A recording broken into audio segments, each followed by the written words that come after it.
So, hi guys! Maayong hapon. So, man itong baso and then maya ni akong Guayabano leaves tea. So, ako na siyang ano guys. So, dala na yung and then maya itong ice na DIY. So, nakigamit lang ko ice akong pinsan guys. Super amazing kayo siya na ice kay ano na siya, or ano na siya daan. So, ice cube na git siya daan guys. So, diba?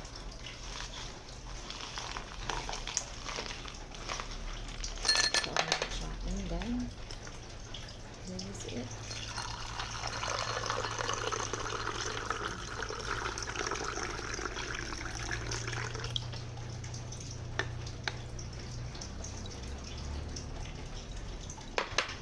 So instead na magsigit og copy guys, so mga na itong carton.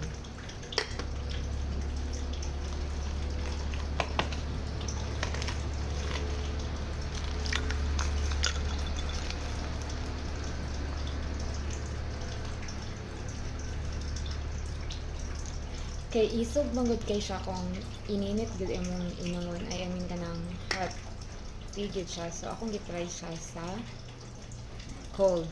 So nga na siya juice or kanang bugnaw nga tubig nga ibrang ice.